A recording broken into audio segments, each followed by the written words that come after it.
Welcome to the Jonathan and Barbara Silver Foundation. My name is Michael Brenson. I'm the Artistic Director of the Foundation, and we're here to continue our series of conversations about the work of Jonathan Silver. Our guest today is another distinguished sculptor, Bruce Gagnier. One of the reasons why I invited Bruce is not just because of his work and the intelligence with which he's spoken about sculpture for a long time, but he knew Jonathan. He met Jonathan early on in 1964 in a sculpture class of Peter Agostini at Columbia University. And later, when Peter went to the University of North Carolina at Greensboro, he invited Bruce down there to teach as well as Jonathan.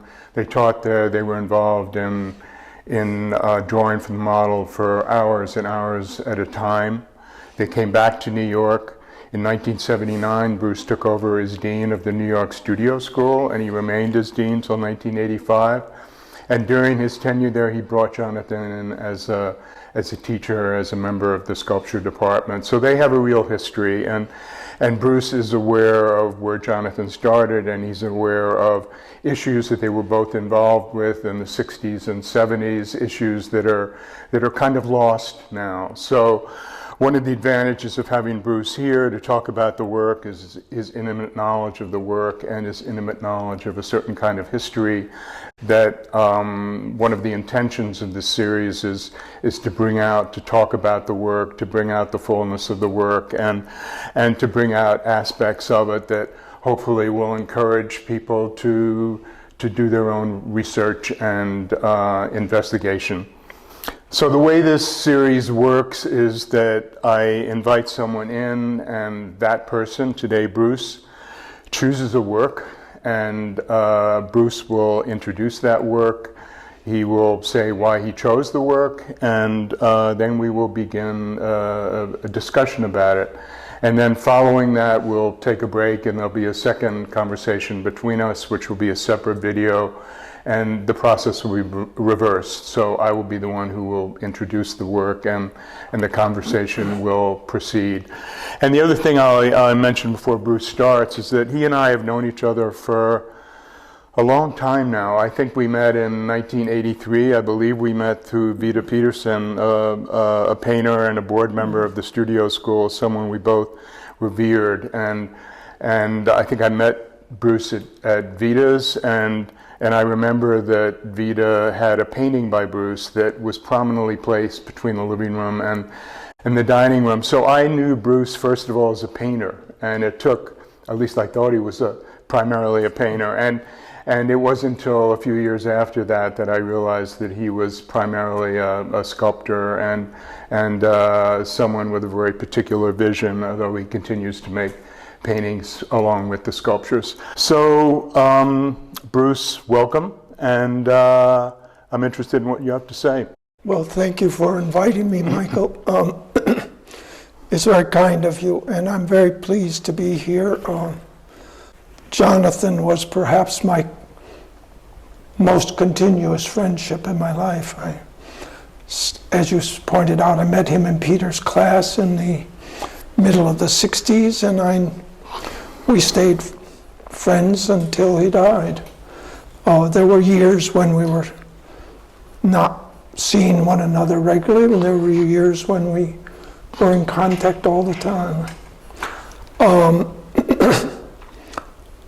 I will probably tend to mix up his ideas with the work because we spoke often, and I was in contact with his concepts about what he was doing.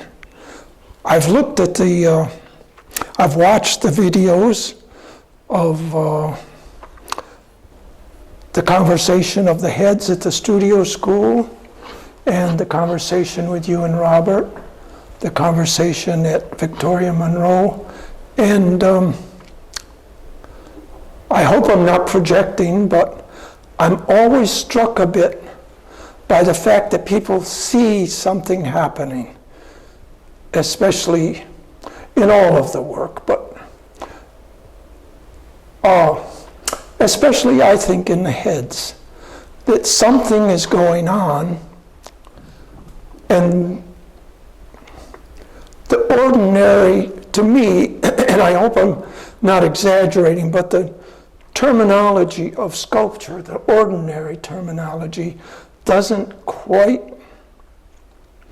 reach far enough to get to where he was really, where he had developed the work, which for me was based on what, for better or for worse, we might call a theory or a thematics of how the Rorschach test works on the mind.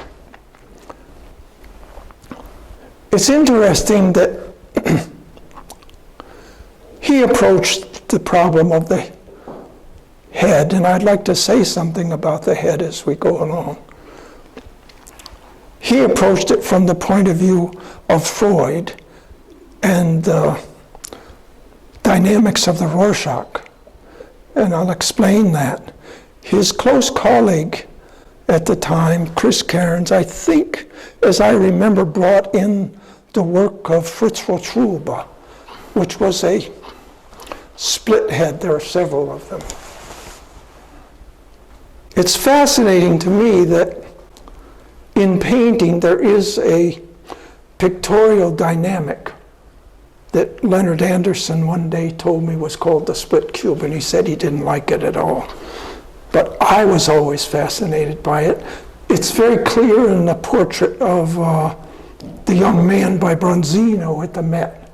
In fact, there's an illustration in that painting twice with the fingers in a book where he splits the book, showing how,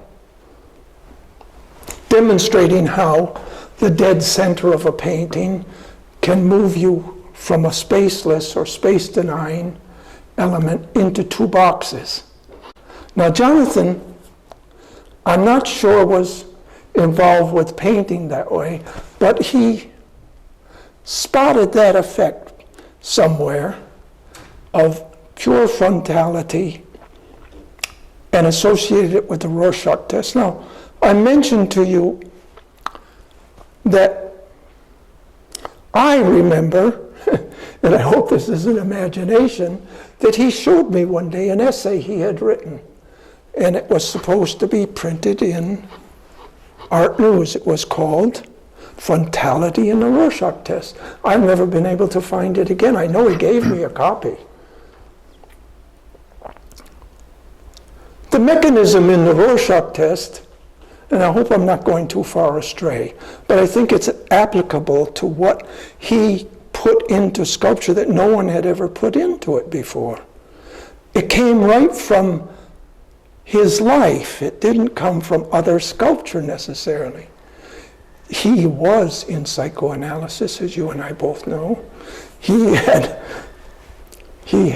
participated in Rorschach many times, I think, and he knew its effects.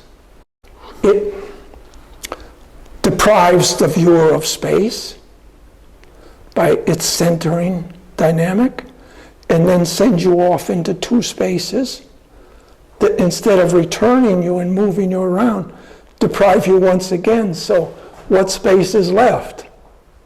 The unconscious. Jonathan was, as we know, very intelligent. And he spotted this somewhere. And he started maneuvering this into his sculpture. Now, the Rotruba end of things is slightly different.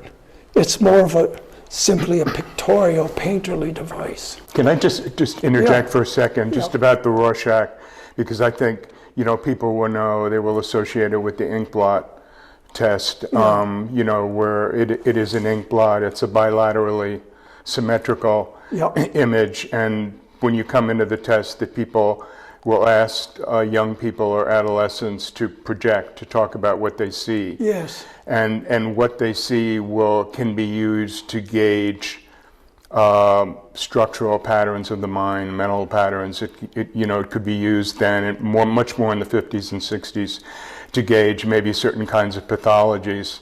But I also grew up with it as a gauge of intelligence, because Yes. the IQ test doesn't gauge that. So that there's something about the trajectory potential of a Rorschach test that you look at it, your mind goes with it, you sort of free associate, and there's certain forms of imagination that can be gauged with that too. So whatever it is, it releases aspects of the unconscious and reveals certain aspects of it that would normally be blocked off. And there's no question that Jonathan, I mean, he thought about the unconscious that way, and thought about how sculpture could work to get at those aspects of content.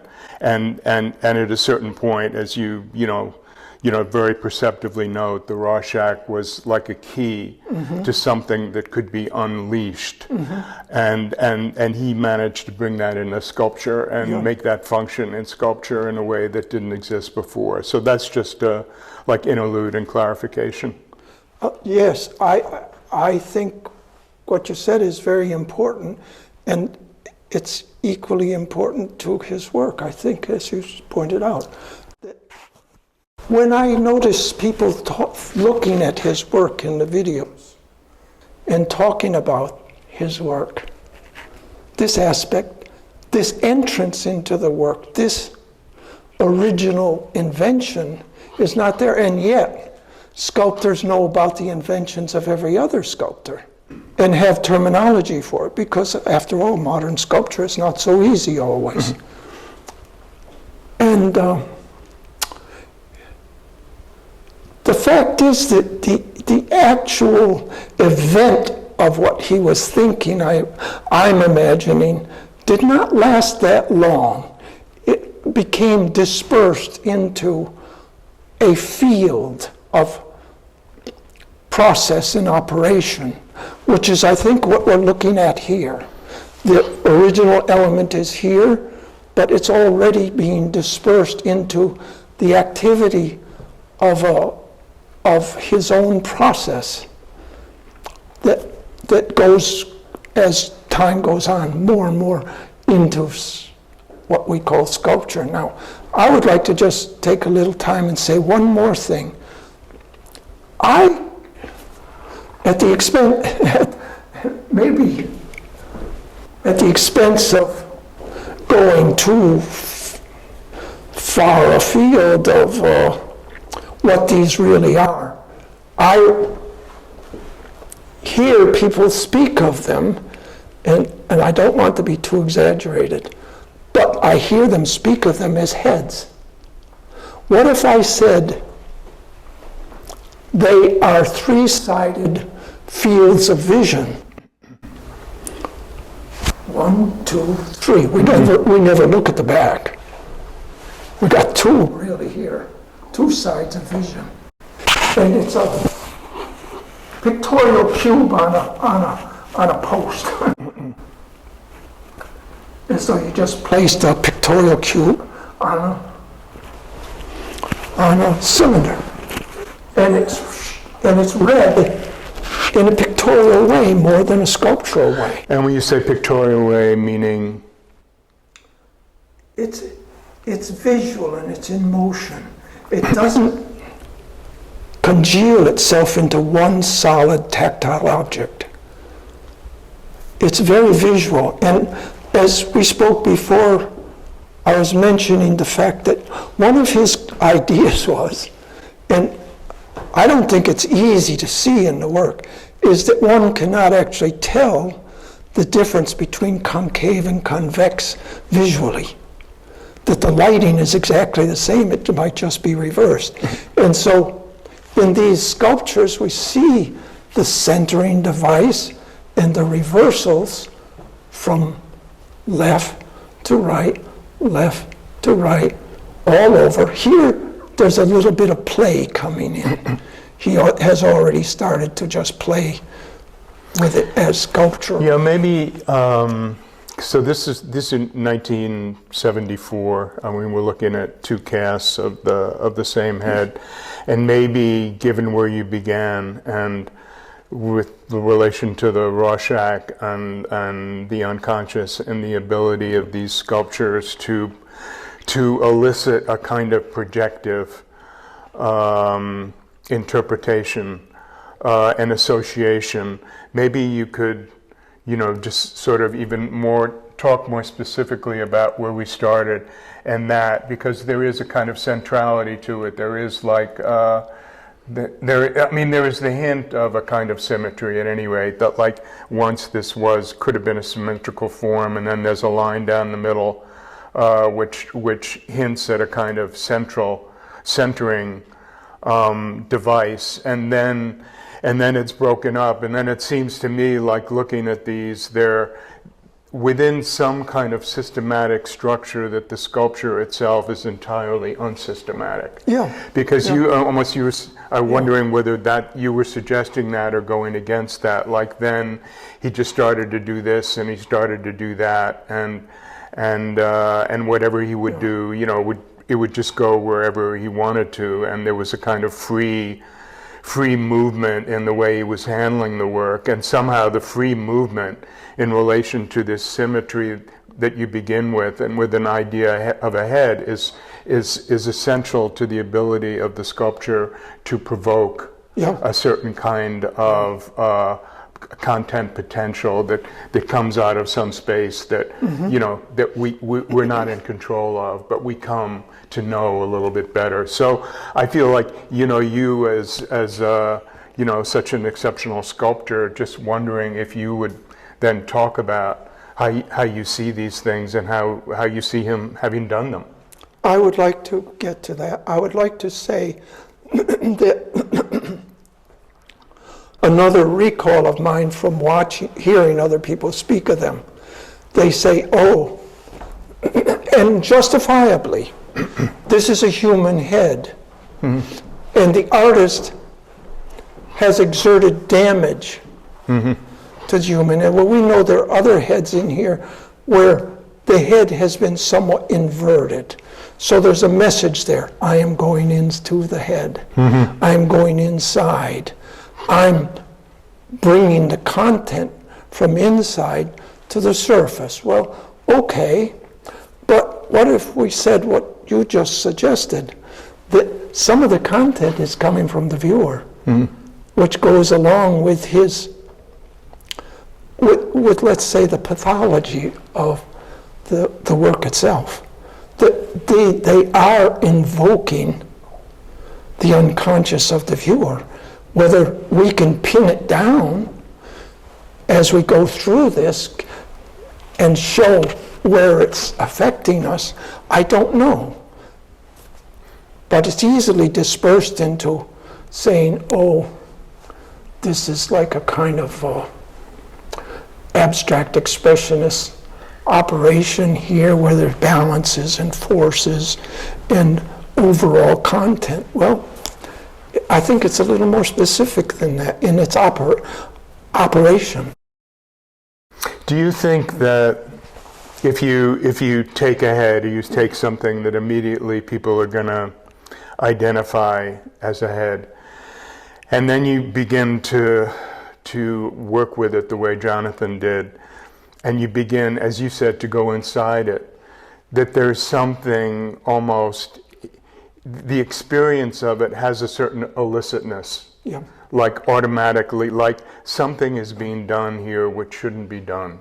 Yes. And then what is being done, and how does he work with that? How does he work with the, that sort of danger, and that illicitness is partly what will make people project into it a kind of destruction or damage, because it is, people experience it as an actual head being to some degree violated. Although I think, as we talk about it, what he does here is also like incredibly creative and playful and unexpected. So it might start in this zone of we shouldn't be doing that, and then it ends with something so constructive and positive, and that's part of the psychological dynamic of it.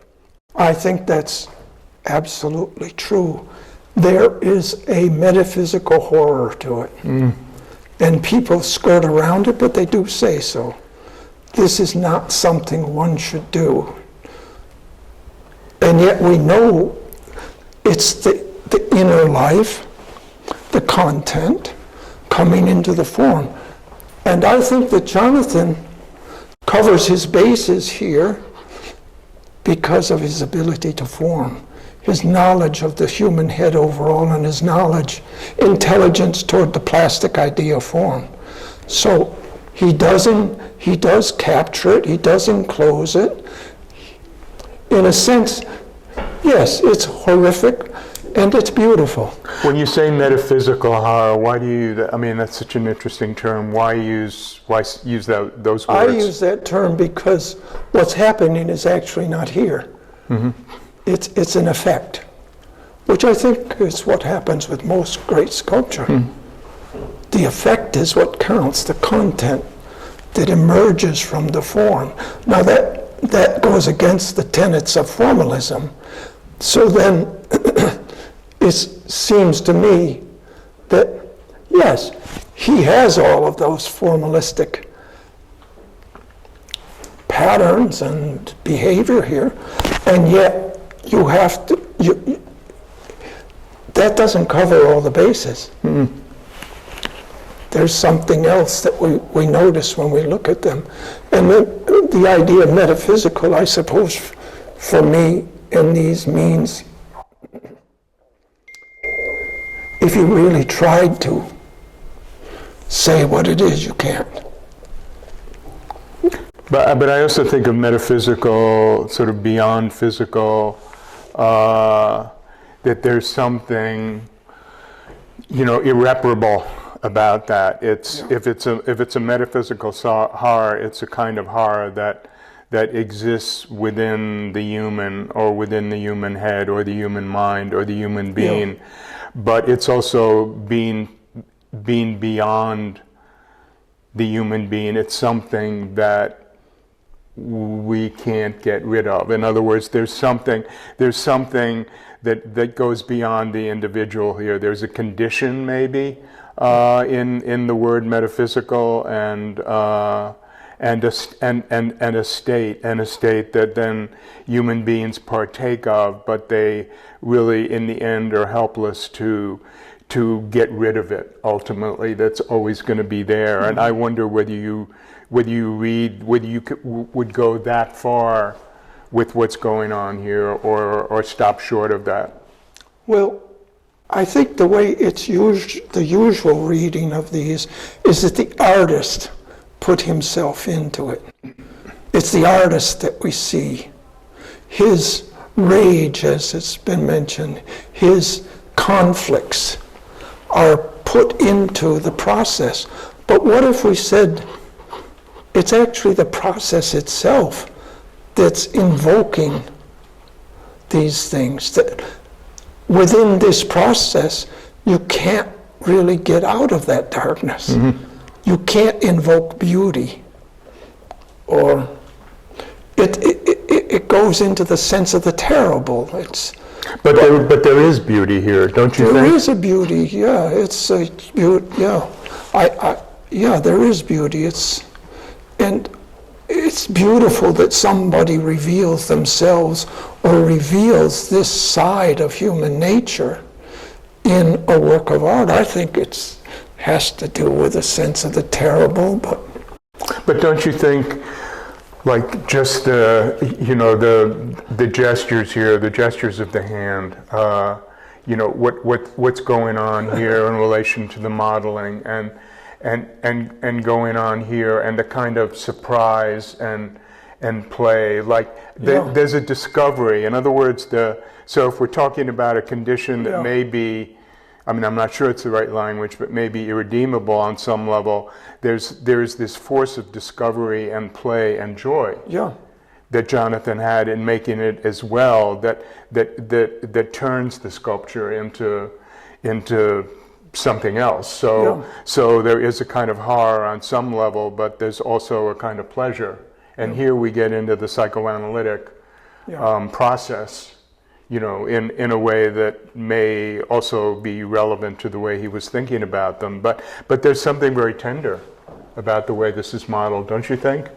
Yes, I think that the original process or concept is there and starts the evolution of the feelings, but then you point to some of these areas. This is so playful. It's so just formed for the sake of form. This little thing up here, and then this is the nonsense moment. It's not an I any longer. It's Jonathan having a good time or being somewhat ironic about things. Well, I think that what you're talking about creatively, there are all these permissions. So, if there's a kind of authority that's built into this head by the nature of its frontal, engagement or pronouncement, and then there's all this stuff that's going on to the head. There's still this tremendous permission to do anything he wants. So that's a way in which the artist then interjects himself here, and where the art, in fact, dealing with a situation that could be in itself quite disturbing, can become anything else. Can become something very different from what it might seem to be suggesting on another level. Yeah, and I think, in addition, that he had found his voice, and that voice gave him a format to open up into artistic play, artistic adventure, and other. Yeah, that's a good word. Discovery, adventure. There are already some more eclectic moments here. This leftover modeling, this is just studio modeling, So I want to ask you then, since we're talking about on some level what the process of making the work could have meant for Jonathan, and how this process then gets mirrored or projected onto the viewer, like wondering, we can't know what it was like for him to make this thing, but I'm actually wondering, making the head, setting it up, the proportions are very peculiar, right? It's an elongated head. What it would have been like for him to have made it. Do you think, as an artist, you're working with a head, you're working with an idea of a head, but you're also like taking apart, you're going into it. Do you think that sense of like personal danger or personal illicitness was there in him? The process evoked that in him, so then he could work with it and play with it and do something with it. And if it didn't actually function for him that way, that the heads wouldn't have the conviction that it has. Well, I have a point of view about what you just said from knowing him quite well. I do think that he was comfortable.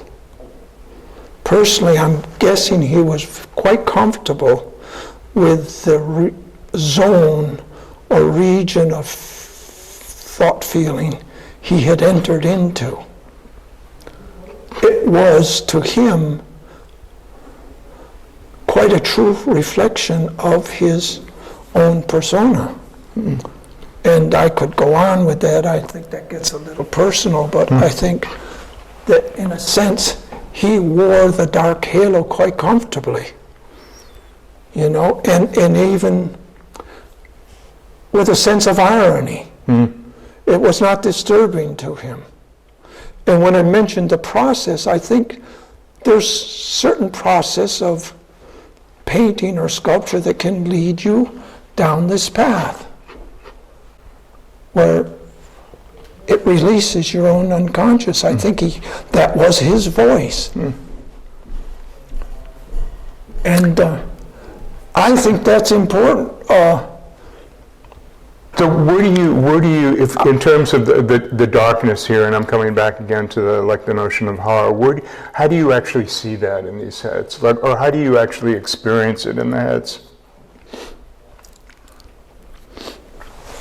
I think there's a lot of ways for us to talk about it, but all the things that people mentioned, they're all there in one combustible unit. Anxiety, terror, fear, conflict, anger, angst, so many things that I think this is a true reflection of his mind. I hear you. I also, I think, like when I see these, I go to the kind of rigor in them as well, and a kind of intellectual intensity that we were talking about like many years ago in the studio school about the work. So I see them both as very expressive and I see them almost as conceptual works, as thought pieces, like this is an intellectual, they're very intense. It's a mind at work. It's a process of thinking at work, and it's a way in which a particular mind bore into the material and took it on. So and it's like a conceptual puzzle. So and it's at that point for me that it comes in tension with the notion of a head, which is like an immediately identifiable thing, and then from there I'm going to what is it that I'm looking at here? What is it that he actually did? And everything is so, it's playful, it's improvisational a certain way, but it's also so thought and resolved. So I feel like that side of it, that sort of conceptual rigor and resolution, working with, all this other kind of emotional complexity and history, but ultimately maybe triumphing over it. I mean, I don't want to make this like a morality play, but I see so much like the intellectual presence, like the presence of a mind and hand at work, and that has such intentionality to it. That it manages to fight against or provide some kind of really interesting resistance to the impulses that you're talking about, and maybe in the end, it's the relationship of the two that makes it possible for other people to go in and project whatever they do into it. Yeah, I think that's what you're saying. He was a good form maker. He studied more than most people do the human head in particular, and was very clear-headed, clear thinking about how he formed it, how he understood it. And there is this dialectic through all of his work between this superior intellect with this rather, I don't know how to say, extraordinary or extravagant expression. The dialectic, whether it's solved or not, it has to come through form. Right. And he's able to pull that off. And he doesn't pull it off in a decorative sense. He doesn't make it look nice for the public. Right. He forms it in another way. It's all through this room. It's never gives up on that. His particular version of expression. Well, do you think, I mean, the question of an audience is really interesting here. I keep coming back to it with him. These are, it's a form of research in a way, this work. Like he was going into the studio, he worked at night by and large, he would work through the night, he would just work on these things. And somehow, like, I don't know the degree, they definitely speak to an audience now, but I don't know how much that was his intention, and it certainly wasn't his intention to make work that was likable. I mean, that was like, to the degree that an audience existed for him, that didn't matter at all. So it's first of all, like the process and his relationship to it, and I think that communicates a bit like the particular intensity, the reason for the intensity that it has. It's really him. Yeah. In relation to this material and this idea and this set of problems that he's trying to work through. I agree. Knowing him through drawing, we drew every night for 3 years. So he wasn't there all the time because he would go back to New York. Anyway, he did not study sculpture through other sculpture. Yeah. He didn't care. I mean, yes, he looked at it. He could understand something in a minute and dismiss it in another minute too. His study of sculptural work came through study of the human figure. Period. Right. Period. It was into and out of the human figure that he developed himself as an artist. It wasn't by playing around with this artist against this artist, this new system against that old system. Wasn't that at all. It was his exploration through his own experience of the human figure. And one aspect of his study of the human figure of the head was that he did not ever study drawing as, let's call it, description. He never came close to illustration. It was measurement. He was like an engineer. He measured distances. His study of the human figure and of the head was about putting things in their right place in space. And I think that plays into all of this. When you say he's got himself covered by form, he's placing things very well along back and forth here. And of course he has his little crazy events, but it seems to me, I mean, he talked about Peter Agostini's class and what he got from that as a way of disciplining the chaotic impulses in him that Peter gave him, that this sort of a language of observation, like intense language of observation, was a way of disciplining whatever it is in him that he was struggling with. Like there's something beyond measure in the head, like in every way. Like the proportions are wrong. Like, I mean, it's almost like the figure. I mean, there might be heads that are like this, but I can't imagine anything like that elongated. But it feels like the whole process of working it is to take something like that we identify within a structure of measure and make something, and then make something seem immeasurable. And maybe that a beyond measure, gets back to this metaphysical, like horror kind of thing at all, where there's somewhere within this structure and this intensely observed way of working, there's also something that can never be controlled. And it seemed like you've got both, there could be breaking up and dissolving, but also coming together at the same time. And that's the dynamic of it. Yeah. And here's the original head, from there to there. This is something else. Mm-hmm. And I could... So you think, this is where he started, and then he would have added on. That's it, yeah. Mm-hmm. I think how he added this on, whether there's another piece from another mold of a head, the top here, and then he changed it a bit, I don't know. But some artists in the 20th century who really added something. Now, Brancusi dealt with space, there's no doubt about it, but take Medardo Rosso and then Giacometti.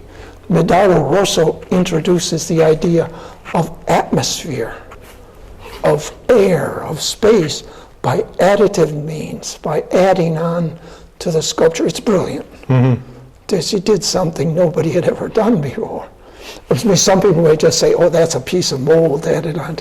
But he was conscious. You can see through the photographs of what he was doing. Right.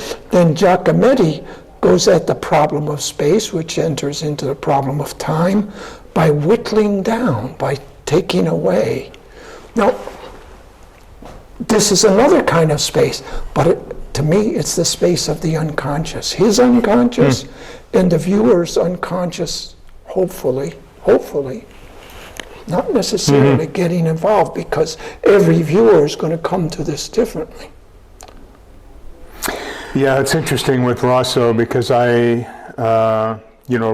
and light too, after Rodin, given how important light is here.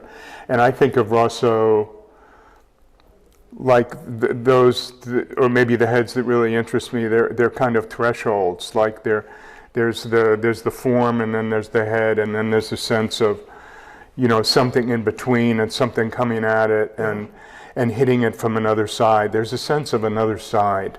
Of another space out there that's connected to the space that's there, and a real difference. And what is the actual then conjunction or disjunction? And I wonder about this threshold notion here.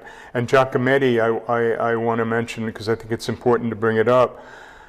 I think Jonathan, one of the things that he liked about Giacometti was that the kind of permission to go in and work with a piece of clay and get involved with the process of visual observation that didn't have to go anywhere. It didn't have to have an inevitable end. And he contrasted that with the academic, where there's a pre-formed system of representation that you're trying to meet, and there's an objective at the end. And he was talking about how they can get confused, and these are fundamentally not academic heads, although I think some people could come in and maybe say right away that they're not. But anyway, this kind of permission to go with the material and then to just go with it, although I think what we're looking at here, observation doesn't play a role anymore, right?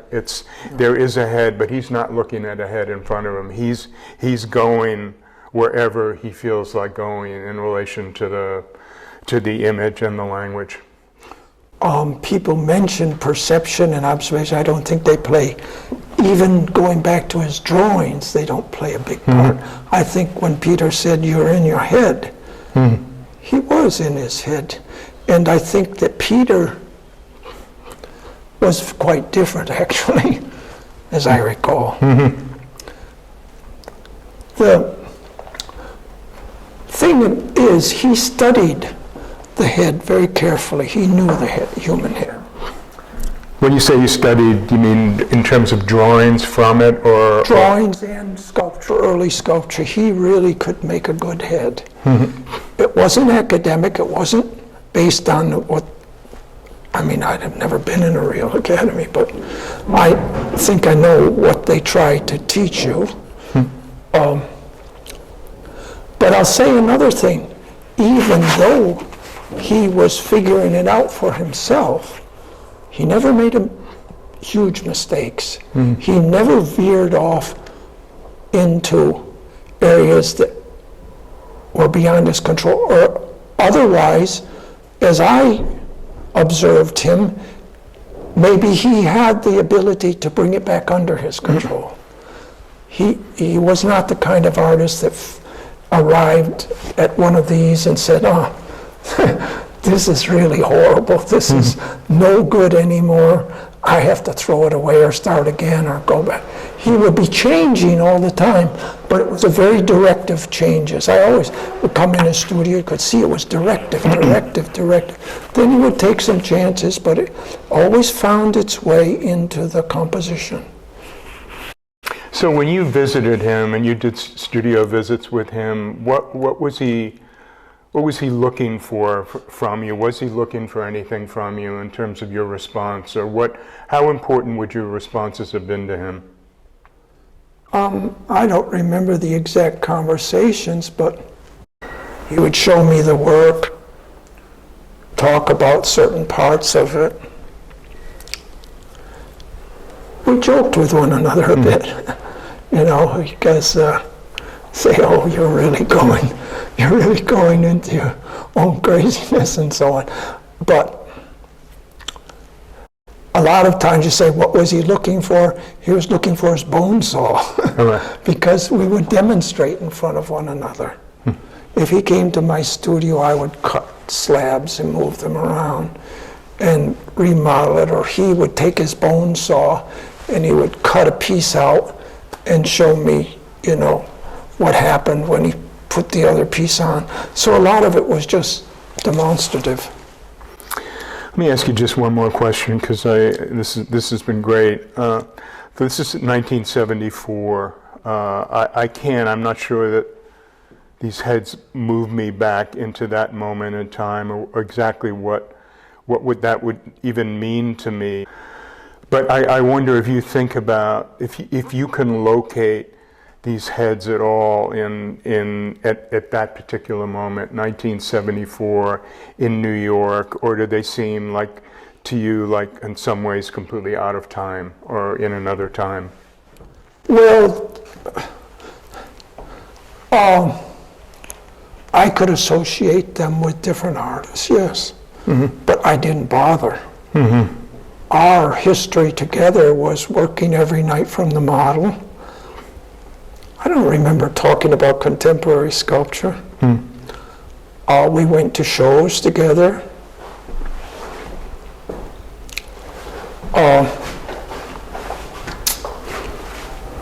I know he wasn't making these to be part of a contemporary conversation. I don't think he thought that way. But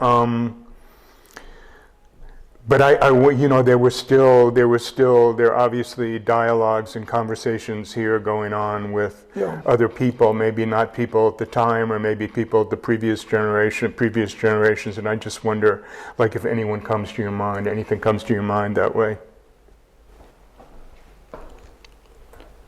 Of previous generations? Or let's say, this was 74, so abstract expressionism, it was kind of gone by then with pop and the emergence of conceptual art and environmental art. But and certainly there's a history of modernism. Maybe that's the history that he's always talking to, his particular history that would include Cubism, that would include Witruba, that would include Rosso and Giacometti, and then a kind of relationship with a farther, deeper art history.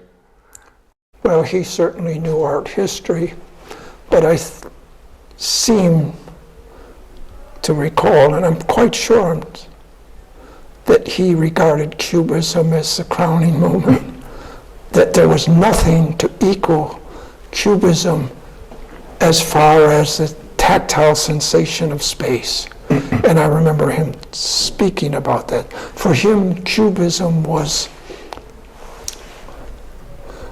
the spatial tool par excellence. It took you into depth. Now, that's not the usual view of Cubism, but let's face it, most people don't see depth that well, right. And he did.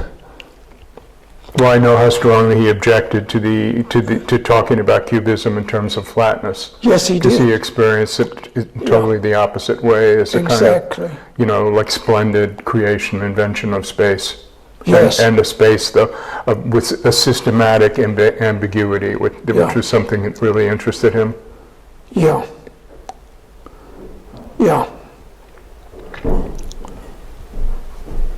Yeah, I don't want to say things that didn't actually exist in our conversation, but I could say that he did speak about literature and music and sensations that had come to him out of those sources also.